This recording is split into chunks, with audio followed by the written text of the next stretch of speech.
building a better Bay Area, moving forward, finding solutions. This is ABC 7 News.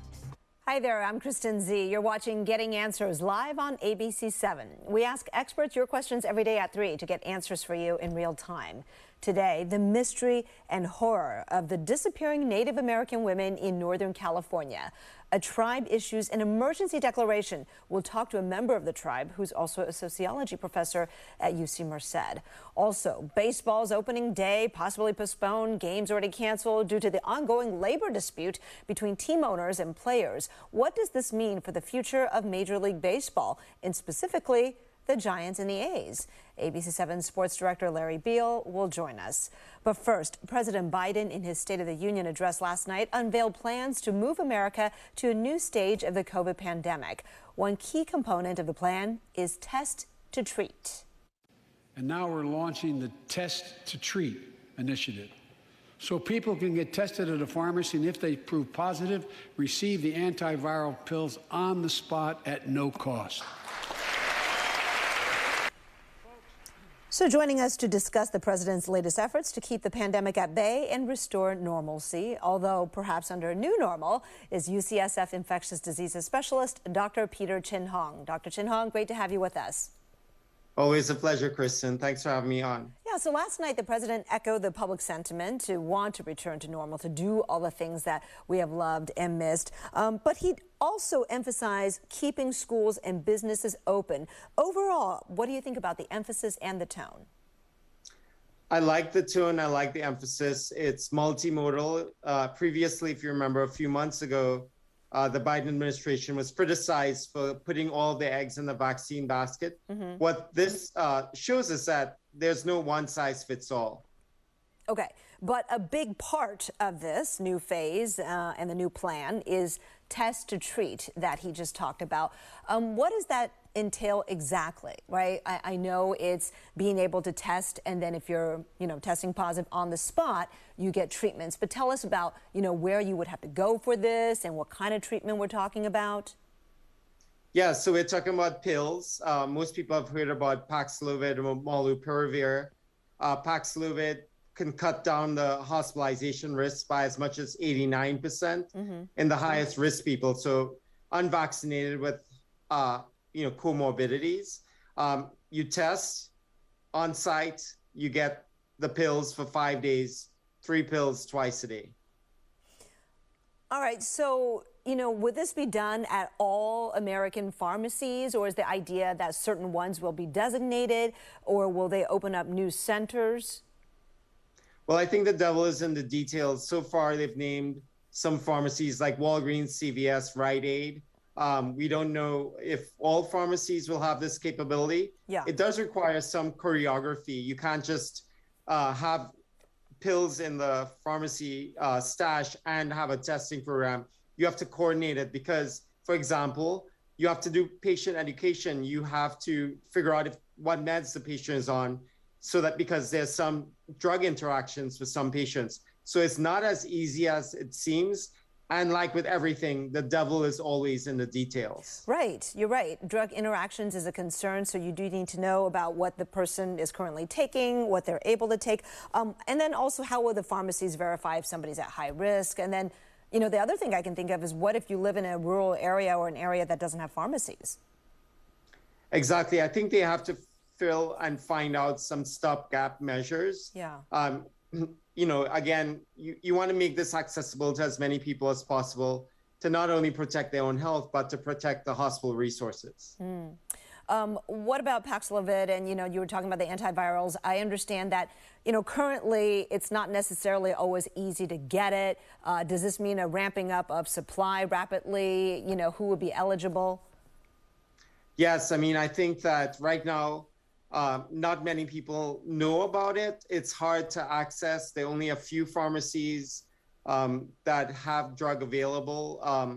And I think we don't have really great guidelines on, how to identify the people most likely to benefit. For example, should you restrict it only to unvaccinated people? Because that was the letter of the trials in which it was done. Right. Probably the benefit will also occur in people who are vaccinated, but maybe the benefit will be a lot less. So at some point, it's always, is the risk of the drug worse than the risk of getting to the hospital, for example, in a younger person? And all of that needs to be sorted out. Okay.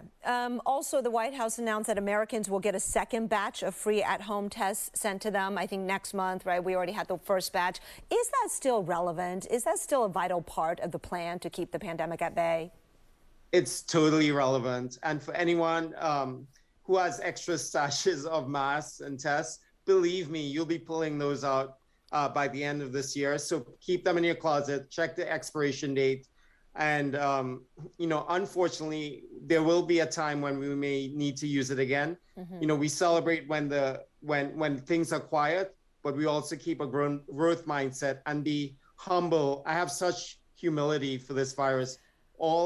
Everyone's predictions have not really panned out, and we just have to be prepared for the unexpected. Okay. Yeah, you're talking about, preparedness, readiness for the next one or whatever may come, not just for COVID, but also the next pandemic, which is something both the White House and Governor Newsom have been emphasizing in recent days. Okay, I want to ask you about something that I've seen in terms of estimates showing that there are actually more COVID infections than the official case count. What are the numbers and how do we deduce this? Yeah, so the official numbers are about 74 million Americans have gotten COVID infections. But of course, people realize that particularly in Omicron, many of the infections were done or diagnosed at home without official reporting. Plus, a lot of people had COVID walking around asymptomatically, didn't know it. Mm-hmm. So what the CDC did is they have this ongoing called seroprevalence study. They get a bunch of blood specimens from labs left over from across the country.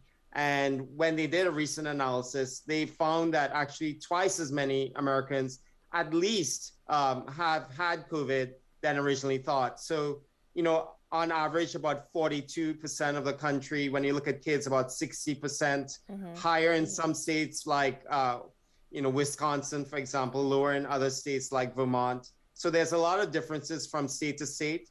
And it all depends on who goes to the lab to draw their blood. So, of course, it's a selected population, might be an underestimate, but nevertheless, it shows a lot more Americans have had COVID than the official numbers show, which comes probably as no surprise to many people listening to this. Right. I'm not sure how to feel about that because I guess you can look at it as we have more natural immunity than we thought we might have. So perhaps from that sense, the implication is a good one. Okay, this one I'm also curious about. We knew that vaccine efficacy goes down over time, but a new study finds vaccine protection really takes a plunge in adolescents. Can you tell us about that?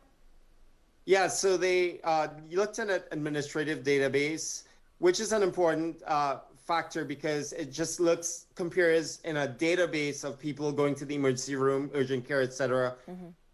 Looked at those who were vaccinated and unvaccinated to see what the protection of the vaccine was. And it seems that in adolescents aged 12 to 17, that after 5 months, it didn't seem to really impact, going to the, having a visit to one of these centers. Of course, there's less data about hospitalization where we think the vaccine is most beneficial, even after antibodies have waned.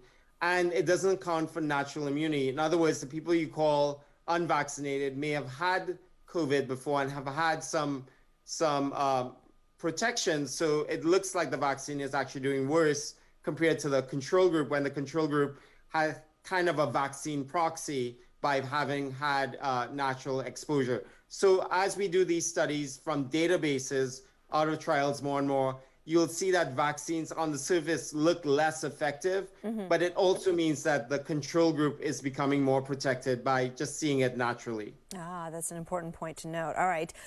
Also, another new study, so many studies today, involving monkeys with implications on male reproductive health if they catch COVID. Tell us about it. Yeah, so this was actually a quite remarkable and chilling study for me personally. They looked at rhesus macaques, these monkeys in Louisiana at Tulane, and they were really surprised, but they used PET imaging to look for where COVID or SARS-CoV-2, the virus that causes COVID, infects in the body. And what they found out was really shocking to the investigators. They saw that the part of the body that lit up the most was not expected. It wasn't the lungs, it was the penis, the testicles, the prostate. And when you look at data, actually, and so it encouraged me to look back at the data on the impact of COVID on the male reproduction system. Of course, there's been a lot of emphasis on the female reproductive tract with fertility and pregnancy, et cetera. But up to 3 to 6 times fold more likely to have erectile dysfunction. And 10 to 20% of men who've had COVID report some sort of impact on their urinary and genital system. So these monkey studies kind of do correlate with human experience. And it, again, is a rallying call to get vaccines because, of course, the best protection to not get COVID there is to not get infected in the first place. All right. Thank you so much, Dr. Peter Chin Hong. Always great talking with you. We always learn so much. Take good care. Bye. All right, coming up next, violence targeting indigenous women. It's a problem so alarming that a Northern California tribe has issued an emergency declaration. We'll be talking to a member of that tribe about this issue and what is being done to get it under control. We'll be right back. All right, everybody, thanks for joining us today. Really great guests coming up. This next story is so shocking to me. I invite you to stick around for the conversation.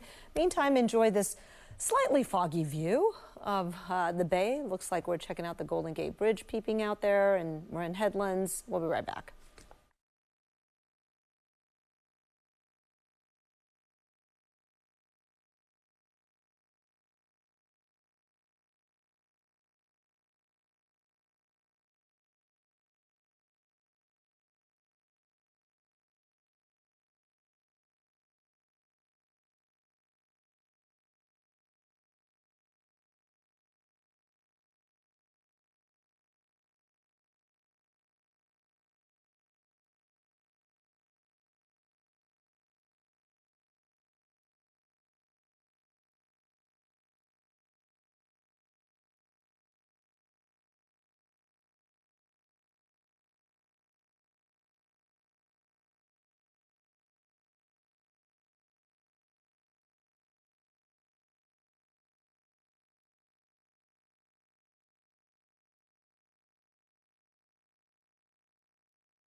In the last year and a half, at least 5 indigenous women living along the Pacific coastline between the Bay Area and Oregon have been murdered or disappeared. That includes Emily Rising, a young mother who was last seen in October in a far corner of the Yurok Reservation, located in Humboldt and Del Norte counties.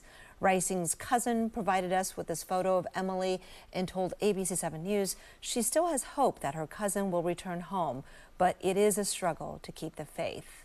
The spate of missing and murdered indigenous women has spurred the Yurok tribe to issue an emergency declaration. Dr. Blythe George is a member of that tribe, a sociology professor at UC Merced, and a research partner for a project to understand and address this crisis. She joins us today to bring attention to this unseen tragedy. Thank you so much for joining us. Thank you for having me. Yeah, no, I know you've been so busy, Dr. George. What is happening to these women? Who do you think is preying on them? Are they the victims of trafficking, serial killers that have maybe set their sights on more rural areas? What do we know? Well, it's important to acknowledge that a majority of the cases that we come across are actually perpetrated by non-natives.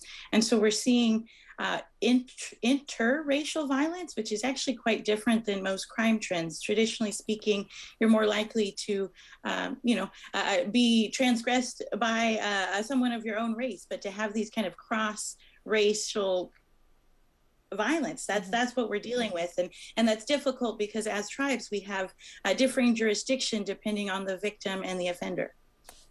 How is it that so many women have disappeared or been killed, yet most of the public knows nothing about it? That's difficult, as an Indigenous woman myself. I remember going to the funerals of my mom's friends, right? And I thought that was just part of being in this world. And now that I've had time and distance from that experience, I realize that that's at times a uniquely Indigenous experience, to have those you love go missing or be murdered and to pass as a result of violence, right? And unfortunately, even though we know about it and most of us know someone firsthand, it just doesn't receive the coverage. And, in Humboldt County, for example, there have been many exposés on the numerous missing people that come to that area or are originally from that area and go missing or are murdered. We very rarely see Indigenous people included in that story. You shared some startling statistics with regard to the murder and domestic abuse that Indigenous women face. What are they? Why are they so high? Well, we found, first off, when it comes to Indian country, people don't traditionally think of California. And when it comes to this issue in particular, we've seen a lot of coverage in the plains, in other states, and they don't realize that it comes right here to California, that California is in the top 5 of missing and murdered Indigenous women, girls, and Two-Spirits in the country. And we actually see those numbers heavily clustered north of the Bay and across just a few counties, Humboldt, Del Norte, Mendocino, Siskiyou County as well. We're seeing it disproportionately affect these communities in the rural part of the state. You talked about the uniqueness of the Indigenous women's experience, some of which contributed to what's happening. Explain to folks who may not be familiar with the history of Indigenous people here in California and also the social factors that resulted from that history that contribute to this. Gosh, briefly, you have to realize that Indigenous women have been the embodiment of the land that we as Indigenous people steward. And unfortunately, since contact, our bodies have been both the site of violence and where the colonial project has set its sights. And in present day, we see that when it comes to our history as California Indians, there are boarding schools, there are indentured slavery, and there was mass genocide. And we don't know that. Even in our state schools, we don't teach this. And so it's very hard to appreciate how in present day our women are still being targeted, oftentimes because they are life givers. A majority of the cases in our database were actually mothers of children. And so the loss of their life is not only in their life, but it's incalculable across generations even. I think you made a connection to that history and some of the challenges with mental health struggles and addiction, which is something Emily suffered, right? And so I want to ask you, what do you think can help then? Because you are the research partner for a project, I Will See You Again in a Good Way, that is working to find solutions. Well, first off, we need to realize that tribes are a vital partner in this process, that we know our people, we look out for our people, we come from a village community, and that's our mandate. We need to realize, though, that before someone goes missing or is targeted for violence, there were so many opportunities to make them safe. In the case of Emily in particular, there were many opportunities at which point, mental health services, a variety of support services could have perhaps change the trajectory of where we find ourselves today. And I think that as much as we focus on the individual specifics of any one case, we really point to those systemic improvements that where could we have intervened before we were having to put up that missing person flyer. You mentioned the social safety net angle, and I'm glad you did. In the minute that we have left, could you talk about perhaps other fixes, whether it's the jurisdictional issue in the investigations that you referred to and touched on earlier, or perhaps, who's in the federal database for the missing? We need to, again, just to leave you with this point, we need to enable tribes to be active partners in this process. As Public Law 280 mandates in our state, the federal government isn't responsible for crimes on tribal land. It's a state matter. And unfortunately, there's not funding and there's not the tools offered to those law enforcement agencies responsible for that, nor the tribes that work with them. We need to fix that. And that's something that can be done at the top, and we would see those impacts come all the way down to the village level. All right. Well, thank you so much, Dr. Blythe, Dr. George, for sharing that with us. And I do hope people will visit I Will See You Again in a Good Way to get more information. Really appreciate it. And thinking of Emily. All right, we'll be right back with ABC7 Sports Director Larry Beal to talk about the very latest on the failed negotiations between Major League Baseball and the Players Union and how that affects your baseball season.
Baseball fans are lamenting the cancellation of the first games of the regular season due to the bitter labor dispute between team owners and the players. This is a first in 27 years. This situation is so worrisome, the Biden administration today stepped in. The White House Deputy Press Secretary urged the league and the Players Union to reach a deal as soon as they can. Joining us now to explain the dispute and the fallout from it is ABC7 Sports Director Larry Beal. Larry, look, in any labor dispute, there's a lot of he said, she said, or he said, who's the greedy one, etc. Explain to us the main sticking points here and, where each side stands. There's nothing I enjoy more than serving up a slice of blame pie, right? So if you had to assess blame, I would say it's probably 70-30 owners with most of the blame. Maybe even you could skew it a little higher than that. The owners are the ones back in December who decided to implement a lockout, which meant that the players couldn't do anything. So they're at the mercy of when the owners wanted to negotiate. They did nothing for a couple of months. In fact, they could have started negotiating way before that. They did not. They waited until they were a week and a half out and then started slowly. They built some momentum to the point that as of Monday night, they had a 16-and-a-half-hour bargaining session, and a lot of the news that was leaking out was that they're getting close, so they came back the next day, and then something changed, or maybe this was the ownership plan all along, but we realized that the gap between the two sides was far greater than we thought. And so when you have outstanding issues, the big one is really the luxury tax. They call it CBT, collective bargaining. But it's just, we're just stuck here, and the owners and players, there's a huge gap between them. All right. Yeah, we probably don't have time to get into the details about the luxury tax, but it's, a case of billionaires, the owners versus the millionaires, the players, so not a lot of sympathy. But what is the overall impact of the sport, you think, right, Larry? Because as we both know, the sport has been bleeding viewers, losing popularity even before this. Yeah, I think this is something that appears to be lost on baseball ownership and management in general. I mean, if you look at where the sport is right now, your demographic essentially is like age 65 to dead.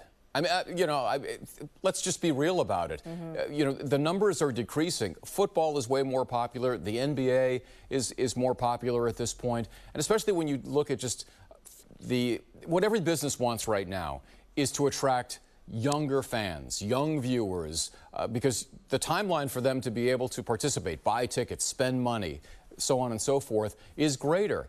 Well, the young fans, and that speaks nothing to young fans in this country and their participation in playing baseball. I mean, to me, they're really at a crisis point, and I think the owners are looking at their profits, and I understand that. They're completely missing the larger picture, which is, oh, by the way, we're struggling to come out of a 2-year pandemic. We've got a war going on in Europe. Inflation is skyrocketing, and you guys want to haggle over a luxury tax. Right. Really? I know. All right. Well, the other thing is I always ask you about details of the A's Howard Terminal ballpark plan. It seems to be making progress, but do you think this could have some sort of impact for future support?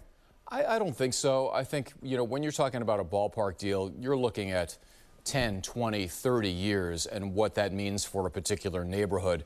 This should be a temporary situation. I can't imagine that either side would want to stay out all year. So I don't think the A's will be impacted. The one area that they are impacted is it sounded like, and I don't know if this will be in the final deal, that the A's were going to go back to receiving revenue sharing, which they had for years. And that's at the heart of what many of the players are upset about. The A's they don't want to spend money. There's a bunch of teams just like the A's, Miami, the smaller market teams. They don't want to try to even compete with the Dodgers and others. So players want competition, which drives up their salaries and makes the game more interesting and exciting. And the owners want to tamp it down and make sure that they have control of the sport and especially the revenue. All right, Larry, thank you so much for coming in early today and being on the 3 o'clock. I'm sure we'll talk about this continually on the 4 as well. We'll take a short break, but you can join Larry and me on Facebook Live to continue this conversation. All right, so Larry, are there things that Commissioner Rob Manfred, who is being criticized so much for this, that he can do to kind of start the season even without a deal? I mean, technically, yes, but Rob Manfred works and serves at the pleasure of the owners. He doesn't serve at the pleasure of the fans. So if he wants to keep his job, I mean, in professional sports, the job of the commissioner in many cases, and this is the same, with the NFL and Roger Goodell, they are there to take the slings and arrows that would otherwise get through to the owners who are behind him. So he is essentially, he has to parrot what they want. He works for them. So if he wants to stay employed, the lockout will remain in place. He could unilaterally decide we're not doing this, but that wouldn't go with the ownership. Okay. So do you have a clearer picture then of, what has already been canceled and what more could be canceled? A lot of people are asking about opening day. Yeah, well, I mean, you have the first week of the season, the first 2 series. It's 7 games for the A's and the Giants, and so that's gone to this point. Okay. Now, this is if the owners really hold to their line of saying they're gone for good. I mean, the players are saying, look, we could play 7-inning doubleheaders. There's a lot of ways that we can make this work, but they're not even having negotiations right now. The players thought they could get back today, maybe tomorrow, but to my knowledge, there's nothing scheduled. There are no talks on the books. Okay, that doesn't sound very promising. So spring training, Until we have a deal in place. That's the other thing. You have hundreds of free agents, players who don't have teams right now. Once the contract is signed, you have a collective bargaining agreement, then you have to start signing players and trading players, and it basically all hell will break loose once that gets signed. So it's... All right. All right, and that's it. We're out of time. But again, we'll continue this conversation at 4.